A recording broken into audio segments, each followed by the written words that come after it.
নমস্কার, তোমাদের সবাইকে সানা স্মাইল এডুকেশন সেন্টারে স্বাগত জানিয়ে আজকের পর্বটি শুরু করছি। আজকে তোমাদের জন্য নিয়ে চলে এসেছি তোমরা যারা 2024 সালে উচ্চ মাধ্যমিক পরীক্ষা দেবে তোমাদের জন্য এবিটিএ টেস্ট পেপার থেকে আজকে সমাধান করব ইতিহাস বিষয় এসি 3। দেখে নাও পেজ নাম্বার। চলো দেরি না করে মূল বিষয়ে যাওয়া যাক। আগের ভিডিওতে তোমাদের রাষ্ট্রবিজ্ঞান, ভূগোল, তারপর হচ্ছে স্বাস্থ্য ও শারীরশিক্ষা আমরা আগেই সমাধান করে দিয়েছি। সেগুলো যারা এখনও দেখোনি আমাদের প্লে লিস্টে গেলে পেয়ে যাবে। চলো দেরি না করে মূল বিষয়ে যাওয়া যাক। প্রথম প্রশ্ন দেখো কী আছে। আচ্ছা, 1 নম্বরে 24টি প্রশ্ন থাকবে, অর্থাৎ 24 প্রথম প্রশ্ন দেখো, আধুনিক ইতিহাস চর্চার জনক কাকে বলা হয়? উত্তরটি হবে ইবন খালদুনকে। পরের প্রশ্ন দেখো 2 নম্বরে কী আছে। আমি নেতাজিকে দেখেছি গ্রন্থটির রচয়িতা হলেন নারায়ণ সান্যাল। পরের প্রশ্ন দেখো কী আছে। 3 নম্বরে নতুন বিশ্ব শব্দটি প্রথম ব্যবহার করেন, এটা উত্তর হবে অপশান বি, আমেরিকা ভেসপুচি। পরের প্রশ্ন দেখো কী আছে। 4 দাগের যোগ্যতমের উদ্বর্তন তত্ত্বটি প্রচার করেন কে? এটা উত্তর হবে চার্লস ডারউইন। পরে দেখো আছে 1 নম্বর স্তম্ভের সঙ্গে 2 নম্বর স্তম্ভ মেলাও, দেখে নাও স্তম্ভগুলি। আচ্ছা, অমৃতসরের সন্ধি, এটা হবে সি, 1809 খ্রিস্টাব্দে। পরেরটা হবে শ্রী রঙ্গপত্র সন্ধি, এটা হবে 1792 খ্রিস্টাব্দে। ডি, পরেরটা হবে সলবাইয়ের সন্ধি, এটা হবে 1802 খ্রিস্টাব্দে। পরেরটা দেখো বেসিনের সন্ধি, এটা সলবাইয়ের সন্ধি হবে 1782, আর বেসিনের সন্ধি হবে বি, 1802 খ্রিস্টাব্দে। আচ্ছা, এখানে দেখো বিকল্প সমূহ আছে, উত্তরটা দেওয়া আছে। তারপরে দেখো কি আছে 6 দাগের প্রশ্ন উত্তরটি। বাংলায় দ্বৈত শাসন ব্যবস্থার অবস্থান ঘটান, এটা উত্তর হবে ওয়ারেন হেস্টিংস, অপশন সি। পরেরটা হবে দেখো 7 দাগের ভারতের ম্যাকিয়াভেলি নামে পরিচিত, এটা উত্তর হবে নানা ফড়নবিশ। পরেরটা দেখো কি আছে 8 দাগের প্রশ্ন, দক্ষিণী বিদ্যাসাগর কাকে বলা হতো? এটা উত্তর হবে বিরসালিঙ্গম পান্তুলু। পরের প্রশ্নটা দেখো কি আছে। 9 দাগের মেকলে মিনিট ঘোষিত হয় 1835 খ্রিস্টাব্দে। আচ্ছা, মেকলে মিনিট কি? এটাও কিন্তু খুব পরীক্ষায় আসে তোমাদের। আমরা ইতিহাস, এডুকেশন সাজেশান দেওয়া আছে, রাষ্ট্রবিজ্ঞানের সাজেশান দেওয়া আছে, তোমরা যারা এখনও দেখোনি আমাদের প্লে লিস্টে গেলে পেয়ে যাবে। চলো পরের প্রশ্ন দেখো। 10 জায়গার প্রশ্ন, লোকহিতবাদী নামে পরিচিত হন গোপালহরি দেশমুখ। পরের প্রশ্ন দেখো কি আছে। তারপরে দেখো 1 নম্বর স্তম্ভের সঙ্গে 2 নম্বর স্তম্ভ মিলাও, নাইট উপাধি ত্যাগ, এটা হবে সি, রবীন্দ্রনাথ ঠাকুর। পরেরটা দেখো কাইজার ই হিন্দ উপাধি ত্যাগ, এটা হবে ই, এ, মহাত্মা গান্ধী। পরেরটা হবে জালিয়ানওয়ালাবাগের হত্যাকাণ্ড, এটা হবে বি, মাইকেল ওডায়ার। তারপরটা হবে 4 দাগ 14 দফা দাবি, এটা হবে ডি, মোহাম্মদ আলী জিন্নাহ। দেখো বিকল্প সমূহের মধ্যে উত্তর হবে অপশান এ। পরের প্রশ্ন দেখো কি আছে। 12 দাগের ভারতের প্রথম মে দিবস পালিত হয়েছিল 1923 সালে। পরের প্রশ্ন দেখো 13 দাগের সিমলা দৈত্য নেতৃত্ব দিয়েছিলেন, উত্তর হবে অপশান বি, আগা খা। পরের প্রশ্ন দেখো কি আছে। 14 দাগের ত্রিপুরী কংগ্রেসের অধিবেশনে সুভাষচন্দ্র বসুর প্রতিদ্বন্দ্বী ছিলেন পট্টভী সীতারামাইয়া। পরেরটা দেখো 15 দাগের কি আছে। তাম্রলিপ্ত জাতীয় সরকারের সর্বাধিনায়ক ছিলেন সতীশচন্দ্র সামন্ত। পরেরটা দেখো কি আছে। 16 দাগের উদীয়মান সূর্যের দেশ হিসাবে পরিচিত, এটা উত্তর হবে জাপান। এরপরে দেখো 1 নম্বর স্তম্ভের সঙ্গে 2 নম্বর স্তম্ভ মেলাও, দেখো কি আছে। আচ্ছা, জেনারেল তোজো, এটা উত্তর হবে সি, জাপান। পরেরটা হবে হোচিমিন হবে ডি, ভিয়েতনাম। পরেরটা হবে চৌয়েনলাই, হবে বি, চীন। আচ্ছা, সুকর্ণ হবে এ, ইন্দোনেশিয়া। এর মধ্যে দেখে নাও, এটা উত্তর হবে এটা। আচ্ছা, অপশান ডি। পরেরটা দেখো কি আছে। আচ্ছা, 18 দাগের প্রশ্ন, কিউবার ক্ষেপণাস্ত্র ঘাঁটি নির্মাণ করেছিল সোভিয়েত রাশিয়া। পরের প্রশ্ন দেখো কি আছে। 19 দাগের প্রশ্ন, জোট নিরপেক্ষ আন্দোলনের প্রধান উদ্যোক্তা ছিলেন জওহরলাল নেহরু। পরের প্রশ্ন দেখো কি আছে। 20 দাগের সুয়েজ খাল জাতীয়করণ করা হয়, এটা উত্তর হবে 1956 খ্রিস্টাব্দে। পরের প্রশ্ন দেখো কি আছে। পেট্রিয়ট লুমুম্বা ছিলেন, এটা উত্তর হবে কঙ্গোর জাতীয়তাবাদী নেতা। চলো পরের প্রশ্ন দেখো। 22 দাগের প্রশ্ন উত্তরটা, সার্ক এর ধারণা কার মস্তিষ্ক প্রসূত? এটা উত্তর হবে জিয়াউর রহমান। আচ্ছা, যদি এই প্রশ্নের মধ্যে থাকে যদি 2-1টা মিস্টেক বা ভুল থাকে তোমাদের আমরা খুব শীঘ্রই কমেন্ট বক্সে লিখে দেবো, আর যদি কিনা। আচ্ছা, তারপরে বলছি। তার পরবর্তীটা দেখো 23 দাগের আন্তর্জাতিক মাতৃভাষা দিবস পালিত হয় 21শে ফেব্রুয়ারি। তার আগে বলি, তোমরা যারা আমাদের চ্যানেলটি নতুন দেখছো সবাইকে অসংখ্য ধন্যবাদ। এখনও যারা আমাদের চ্যানেলটি সাবস্ক্রাইব করনি তোমাদের কাছে আমাদের বিশেষ অনুরোধ, আমাদের চ্যানেলটি সাবস্ক্রাইব করে পাশে থাকা বেল আইকনটি অল করে দেবে। তাহলে যখনই নতুন কোনো ভিডিও পাঠাবো সবার আগে তোমাদের কাছে নোটিফিকেশনটি পৌঁছে যাবে। আর ভালো লাগলে তোমরা অবশ্যই লাইক করো ও পাশে থাকা বেল আইকনটি অল করে দিও, ও তোমাদের প্রিয় বন্ধুদের কাছে অবশ্যই ভিডিওগুলি শেয়ার করো। চলো দেখো পরের প্রশ্ন কি আছে। 24 দাগের ভারতের সর্বোচ্চ আদালত হলো সুপ্রিম কোর্ট। তারপরে দেখো কি আছে। সংক্ষিপ্ত উত্তরভিত্তিক প্রশ্নাবলী।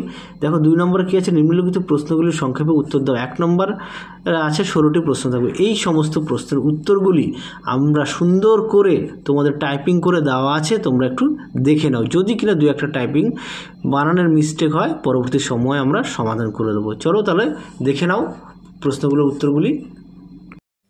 চলো এবার দেখা যাক 2 দাগের প্রশ্নের উত্তরগুলো কী আছে। তার আগে বলি, তোমরা যারা আমাদের চ্যানেলে নতুন দেখছো সবাইকে অসংখ্য ধন্যবাদ।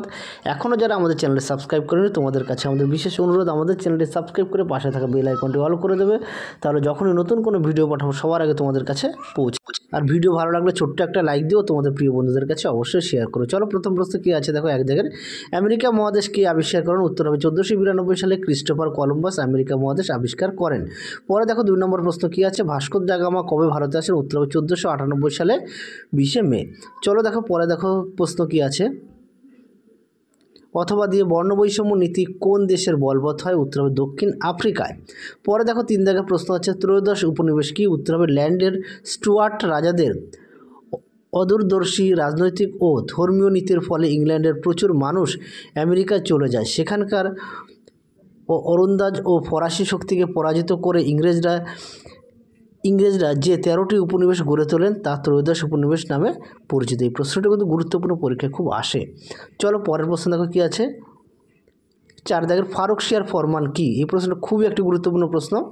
উত্তরটা দেখো, 1717 খ্রিস্টাব্দে মুঘল সম্রাট ফারুকশিয়ারের ফরমানের সূত্রে সুবা বাংলায় ইংরেজ কোম্পানির বিনা শুল্ককে বার্ষিক 3000 টাকার বিনিময়ে বাণিজ্য করার সংক্রান্ত ছাড়পত্র হলো দস্তক। প্রসঙ্গত ফরমান অনুসারে কেবলমাত্র ইংরেজ কোম্পানি দস্তক ব্যবহারের অধিকার পেলেও পলাশী যুদ্ধের অনেক আগে থেকেই কোম্পানির কর্মচারীরা দস্তকের অপব্যবহার করতে শুরু করে।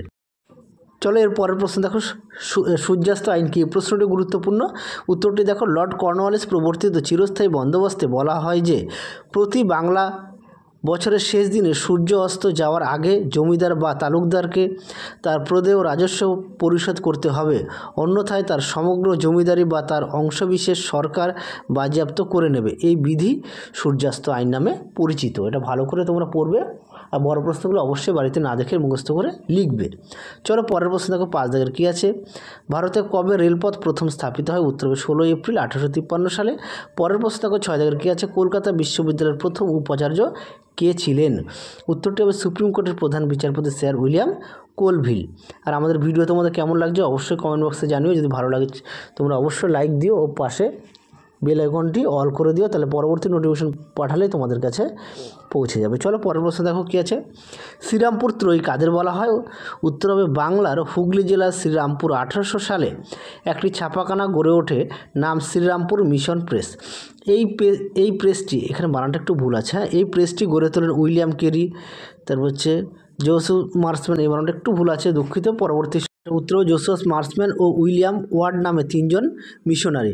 বাংলার ছাপাখানার ইতিহাসে এরা শ্রীরামপুর ত্রয়ী নামে পরিচিত। যেই বানানগুলো একটু মিস্টেক আছে তোমাদের পরবর্তী সময় আমি কমেন্ট বক্সে দিয়ে দেবো তোমাদের সুবিধার্থে। চলো পরের প্রশ্ন দেখো কী আছে, অথবা দিয়ে দেখো, চৌঠা মে আন্দোলন কোন বিশ্ববিদ্যালয়ে জড়িত ছিল? চৌঠা মে আন্দোলন কিন্তু থেকে বড় প্রশ্ন আসে, তোমরা ভালো করে অবশ্যই পড়বে। আমাদের দেখবে তোমাদের সাজেশনে দেওয়া আছে, তোমরা সেখান থেকেও দেখে নিও প্রশ্নগুলো। পিকিং বিশ্ববিদ্যালয়, ঠিক আছে। 7 দাগের প্রশ্ন আছে, প্রার্থনা সমাজের প্রতিষ্ঠাতাকে? উত্তর হবে আত্মারাম পাণ্ডুরঙ্গ। পরের প্রশ্ন দেখো, সত্য বিলোপ নীতি প্রবর্তককে? উত্তর হবে লর্ড ওয়েলেসলি। পরের প্রশ্ন দেখো 10 দাগের কী আছে, ভারতের কোন ষড়যন্ত্র মামলাকে জুডিশিয়াল স্ক্যান্ডাল বলা হয়? উত্তর হবে মিরাট ষড়যন্ত্র মামলাকে। পরের প্রশ্ন দেখো, অথবা দিয়ে দেওয়া আছে 1943 খ্রিস্টাব্দে দুর্ভিক্ষ কী নামে পরিচিত? উত্তর হবে 50-এর মন্বন্তর। পরের প্রশ্ন দেখো 11 দাগের কী আছে, কার নেতৃত্বে ঝাঁসি রেজিমেন্ট গঠিত হয়? উত্তর হবে শ্রীমতী লক্ষ্মী স্বামীনাথনের নেতৃত্বে ঝাঁসি রেজিমেন্ট গঠিত হয়। তোমরা অবশ্যই প্রশ্নগুলো ভালো করে পড়বে।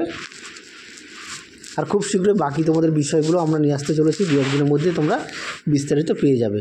চলো পরের প্রশ্ন দেখো, ভারতের কোন কাকে গান্ধীবুড়ি বলা হয়? উত্তর হবে মাতঙ্গিনী হাজরাকে। অথবা দিয়ে দেখো দেওয়া আছে এশিয়াবাসীদের জন্য, এই স্লোগান কোন দেশের? উত্তর হবে জাপান দেশের। পরের প্রশ্ন দেখো 13 দাগের ফাল্টন বক্তৃতা কে কবে দিয়েছিলেন? উত্তর হবে 1946 সালে 5 মার্চ ব্রিটেনের প্রাক্তন প্রধানমন্ত্রী চার্চিল ফাল্টন বক্তৃতা দেন। চলো পরের প্রশ্ন দেখো কী আছে, দাতাত কি? এই প্রশ্নটি কিন্তু খুবই একটি গুরুত্বপূর্ণ প্রশ্ন, পরীক্ষা কিন্তু খুব দেয় প্রশ্নটি, তোমরা অবশ্যই ভালো করে পড়বে। উত্তরটা দেখো, ফরাসি শব্দ দাতাত এর অর্থ উত্তেজনার প্রশমন ও বন্ধুত্বের পুনঃপ্রতিষ্ঠা। 1960-এর দশক থেকে মার্কিন যুক্তরাষ্ট্র ও সোভিয়েত ইউনিয়নের মধ্যে যে মতাদর্শগত লড়াই এবং পরস্পরের প্রতি যে অবিশ্বাস ও সন্দেহ ছিল, ধীরে ধীরে তার অবসান ঘটতে থাকে এবং এক পারস্পরিক সহাবস্থান নীতি গৃহীত হয়। এই ঘটনাকে বলা হয় দাতাত বা বিবাদাবসান। তোমরা ভালো করে পড়বে কিন্তু প্রশ্নটা, এই প্রশ্নটি খুবই গুরুত্বপূর্ণ প্রশ্ন, পরীক্ষায় খুব আসে প্রশ্নটিও। চলো পরের প্রশ্ন দেখো কি আছে। নাসের কে ছিলেন? উত্তরে নাসের ছিলেন মিশরের রাষ্ট্রপ্রধান। তিনি 1954 সালে জেনারেল নেগুইবকে ক্ষমতাচ্যুত করে মিশরের ক্ষমতা দখল করেন। 1956 সালে তিনি মিশরের রাষ্ট্রপতি নির্বাচিত হন। চলো পরের প্রশ্ন দেখো কি আছে, দেখে নাও। বেন বেল্লা কে ছিলেন? 15 দাগের প্রশ্ন। বেন বেল্লা ছিলেন স্বাধীন আলজেরিয়ার প্রথম রাষ্ট্রপতি এবং ন্যাশনাল লিবারেশন ফ্রন্ট এর প্রধান নেতা। অথবা দিয়ে দেখো দেওয়া আছে। ইন্দোনেশিয়ায় কারা উপনিবেশ গড়ে তোলে? উত্তর হবে ওলন্দাজরা। পরের প্রশ্ন দেখো 16 দাগের কী আছে। ভারতের মহাকাশ কর্মসূচির জনক কাকে বলা হয়? উত্তর হবে ডক্টর বিক্রম অম্বলাল সারাভাইকে। চলো তাহলে আমরা উত্তরগুলো সমাধান করে দিয়েছি, আজকের মতো এখানে সমাপ্ত করছি। আবার দেখা হবে খুব শীঘ্রই তোমাদের পরবর্তী ভিডিওতে। দেখতে থাকো আমাদের চ্যানেলটি। যদি ভালো লাগে ছোট্ট একটা লাইক দিও, তোমাদের প্রিয় বন্ধুদের কাছে অবশ্যই শেয়ার করো। চলো আজকের মতো এখানে সমাপ্ত করছি, আবার দেখা হবে খুব শীঘ্রই। তোমরা সবাই সুস্থ থাকো, ভালো থাকো, টাটা।